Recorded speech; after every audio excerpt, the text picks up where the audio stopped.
Nyaris kita tidak temukan manusia yang sempurna kecuali nabi dan rasul yang punya sifat ma'sum, dijaga oleh Allah Subhanahu wa taala. Siapa yang dari baligh sampai sekarang Jumatan yang tidak pernah salah pandangannya? Tidak pernah keliru bicaranya? Tidak pernah salah mendengarnya? Mustahil. Seustad-ustadnya, kiai sekiai-kiainya pasti pernah salah. Jadi kalau Anda ingin mencari kesalahan seorang ustadz, ya pasti ditemukan sepanjang dia manusia. Kiai demikian, Habib demikian, sepanjang manusia, sepanjang bukan nabi dan rasul. Siapapun, mau pejabat, mau rakyat, mau birokrat, siapapun, pasti ada potensi untuk berbuat salah sepanjang kita masih hidup dan sepanjang setannya juga menunaikan tugasnya untuk menggoda manusia. Allah yang punya sifat Rahman dan Rahim sebagai penutup bagian dari khutbah ini menginginkan dalam situasi itu pun tetap melindungi kita, tetap menjaga kita, karena Allah pun mendeklarasikan, engkau bisa menggoda tapi aku pun membentengi hambaku dari godaanmu itu. Maka kesempatan diberikan oleh Allah supaya kita menyadari kekeliruan itu, mengoreksinya dan kembali kepada jalan kemuliaan. Tidak ada manusia yang tidak salah selain Nabi dan Rasul. Tapi diberi kesempatan oleh Allah dari kesalahan itu kembali menjadi soleh. Saudara, bila kita mengoreksi yang salah menjadi soleh, tidak baik menjadi baik, maka kebaikan yang dihasilkan dari sifat korektif dari yang tidak baik itu disebut birrun namanya. Birrun. Bila itu melekat pada diri kita, kembali jadi baik, birrunnya nempel dalam diri kita, jadi baik lagi, maka berubah menjadi mabrurun. Maka dilatihlah setidaknya dalam ritual setahun sekali. Belajar, kontemplasi, apa selamanya saya akan jadi seperti yang tidak baik ini. Kata-kata kotor, senang mencela orang, pikirannya nggak bagus, mendengar yang nggak baik. Sementara saya sadar saya pulang akan menghadap Allah. Nanti dikumpulkan di padang Arafah. Maka dibawa ke miniatur kehidupan orang kumpul semua sama, mau pejabat, mau rakyat, mau punya kedudukan, mau tidak, pakaiannya sama, ritualnya serupa, deklarasi kesetaraan. Bahkan sebelum PBB deklarasi, sebelum ada terbentuk banyak negara, Islam sudah memperkenalkan kesetaraan. Tapi dalam kesetaraan itu ada renungan. Apakah akan begini selamanya? Sementara kita akan pulang kepada Allah, apa enggak malu pulang dengan status sebagai pencuri? Pulang dengan status sebagai koruptor, pulang dengan status sebagai pencela, pulang dengan status sebagai penyogok. Apa enggak malu diviralkan di alam akhirat nanti? Fulan koruptor, fulan penyogok, fulan pezina, fulan penipu. Datanya dibuka semua, nggak bisa bohong dia. Apa enggak malu? Maka direnungi itu di Arafah itu. Taubat dia, kenali dirinya, tahu kemana ia berkehidupan, kemana ia berakhir, kemana ia pulang. Setelah itu dia bertekad, dia zikir dari Arafah pergi ke Muzdalifah. Fa idza afadtum min Arafatin fadhkurullaha 'indal masy'aril haram. Dia bawa zikirnya, dia bertekad, dia akan lempari itu sifat-sifat buruknya yang ada dalam tubuhnya dulu, karena 3 yang mempengaruhi dia menjadi tidak baik. Dirinya yang tidak bisa mengontrol nafsunya, faktor lingkungan sekitar yang dekat, lalu yang ketiga lingkungan jauh, terdekatnya disebut aqabah dalam diri. Lingkungan sekitaran disebut wusta, yang jauh disebut dengan ula. Maka yang pertama dia lakukan, lempari dulu sifat yang tak baik dalam dirinya. Maka catatan di Arafah, dia bawa ke Muzdalifah, dia bawa 7 kerikil di situ, dia datang ke Jamarat, dia lempari. Bismillah, Allahu Akbar, lontar sifat kurang baiknya. Oh, ini diri saya yang tak bisa mengontrol nafsu, sering celah orang. Bismillah, Allahu Akbar, lontar, dia nangis karena yang dilontar sifat buruknya. Ritualnya demikian. 2 lontar, 3 lontar, sampai ujung kepala sampai kaki. Setelah dia melontar, dia menghadap ke arah kiblat, lalu dia berkomitmen, inni wajjahtu wajhiya lilladzi fatara as-samawati wal arda hanifan musliman wa ma ana minal musyrikin, inna salati wa nusuki wa mahyaya wa mamati lillahi rabbil alamin la syarika lah wa bidzalika umirtu wa ana minal muslimin wa ana awwalul muslimin. Ya Allah, detik inilah aku pasrahkan diriku sepenuhnya kepada Engkau, penguasa semesta. Ada orang-orang berkata, Tuhan itu alam semesta. Maka Allah lebih detil lewat Rasul yang disampaikan, akulah penguasa alam semesta itu.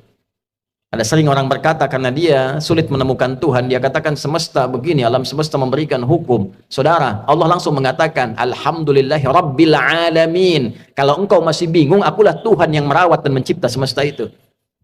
Maka Nabi mengajarkan, aku pasrahkan ya Allah diriku kepada engkau penguasa semesta. Bila pun selama ini aku sholat, aku beribadah, aku hidup ya Allah. Dan kalaupun aku wafat sampai detik ini, aku menyadari aku banyak salahnya. Maka aku bertobat dan berjanji tidak akan menyimpang lagi. Kalau engkau beri aku kesempatan hidup setelah ini, aku berjanji akan menjadi muslim yang lebih baik lagi mulai detik ini. Lalu setelah itu dia merenung lagi, ada yang belum selesai, maka dia pergi ke Muna. Kita kenal dengan Mina. Dia renungkan apa nih? Karena pengaruh teman, catat oleh dia. Oh, ini saya nggak bagus karena gaulnya nggak baik di sini. Karena pengaruh tempat baru, dia bertugas, bertemu lingkungan baru, maka dia balik lagi.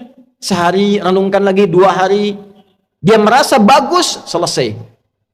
Tawaf ifadah, atau dahulukan oleh dia, selesai, tuntas hajinya. Dia merasa kurang sempurna, sampai hari ketiga, nafar akhir. Wadhkurullaha fi ayyamin ma'dudat, faman ta'ajjala fi yawmaini fala ithma alaihi, wa man ta'akhkhara fala ithma alaihi. Apa kesimpulannya? 5 nittaqa. Jika dia sudah menilai dirinya, takwanya sudah balik. Jadi intinya takwa lagi. Takwa lagi. Itulah sebabnya bekal haji pun dari bekal takwa, pulang takwa. Di mana ditemukan statement bekalnya? Al-Baqarah 197. Al-hajju ashhurum ma'lumat, faman farada fihinna al-hajja fala rafatha wala fusuqa wala jidala fil hajj wa ma taf'alu min khairin ya'lamuhu Allah wa tazawwadu fa inna khairaz zadi taqwa.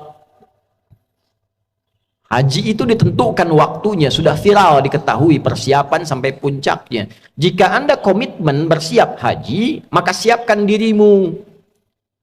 Jangan berkata kotor. Jangan engkau berdebat pada yang tidak penting, berselisih. Jangan berperilaku menyimpang. Itu yang kita koreksi di sana. Silahkan berbekal. Allah tahu banyak orang mau berbekal. Kopernya tuh silahkan besarin, bekalin materinya, baju, persiapan. Tapi yang terpenting bukan itu, kata Allah. Yang terpenting itu koreksi dirimu. Wa tazawwadu fa inna khairaz zadi taqwa. Bekal takwamu. Makanya sebelum berangkat kita manasik tuh. Malam tahajud tingkatkan, baca Quran tingkatkan, itu bagian takwa. Nanti di sana dioptimalkan. Begitu pulang 5 nittaqa. Setelah 2 hari, 3 hari selesai di Muna itu, kita simpulkan ada perubahan nggak? Itulah sifat takwa. Ketika pulang berubah jadi baik. Yang tak baik dikoreksi jadi baik. Itulah birrun. Melekat pada pelakunya mabrurun. Ini yang dimaksud kalimat Nabi, al-hajjul mabrur. Haji yang merubah pelakunya menjadi lebih baik dari sebelumnya. Bagi kita yang belum atau tidak berhaji di tahun ini, maka diberikan jalan berbeda. Tapi ini bukan haji.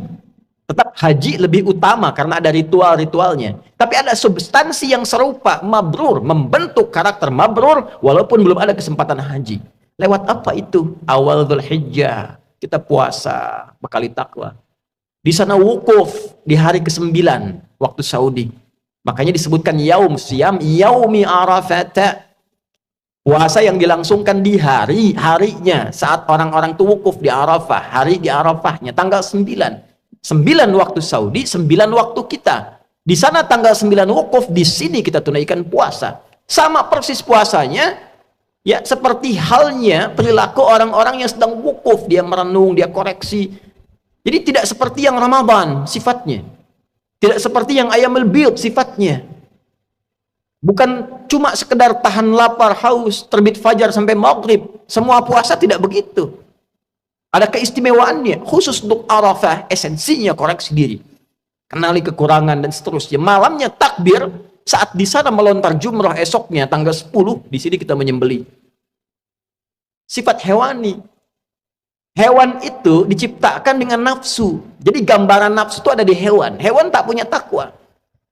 Karena di sana melontar sifat hewani nafsunya, di sini menyembelih. Dan kalimatnya setelah itu sama. Menghadap ke arah kiblat, mengatakan kalimat yang sama, inni wajjahtu dan seterusnya.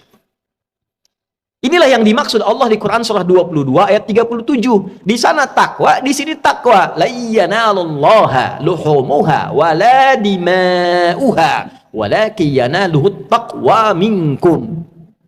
Yang diterima, yang sampai pada Allah itu bukan berapa besar sapinya, bukan berapa besar kerbaunya, bukan berapa banyak darahnya.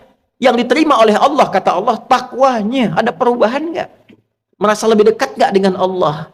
Merasa meningkat gak ibadahnya? Meningkat, mendekat, lebih dekat lagi, itu korba. Semakin meningkat disebut kurban. Itulah sebabnya ibadahnya disebut kurban. Dari kata korba, bukan korban. Kurban. Kenapa disebut kurban? Yang dimaksudkan ketika kita berbagi dan komitmen menjadi baik, dilihat standarnya setelah itu menjadi lebih dekat hubungannya dengan Allah. Meningkat takwanya. Itulah mabrur. Sekarang kita lihat. Sehari setelah hari tasyrik, Jumat ini, Jumat deklarasi perubahan diri kita. Bukankah kita di Jumat ini dipanggil untuk meningkatkan zikir? Coba dicek, jadi lebih dekat gak dengan Allah? Merasa meningkat gak takwanya? Beruntung kita, alhamdulillah, tinggal di Indonesia, karena semua bagian dasar kehidupan berbangsa, bernegara dipaku dengan sifat takwa. Di pendidikan, Undang-Undang Sisdiknas nomor 20 tahun 2003, dari mulai pasal menimbang A sampai E, 5 itu poinnya. Poin kedua, B itu sudah takwa. Undang-Undang Dasar tahun 1945 mengamanatkan pada pemerintah, mengusahakan menyelenggarakan satu sistem pendidikan yang meningkatkan keimanan dan ketakwaan pada Tuhan Yang Maha Esa, serta akhlak mulia. Baru mencerdaskan kehidupan bangsa. Masuk tentara Sabta Marga, ada 7. Nomor 3-nya itu adalah takwa.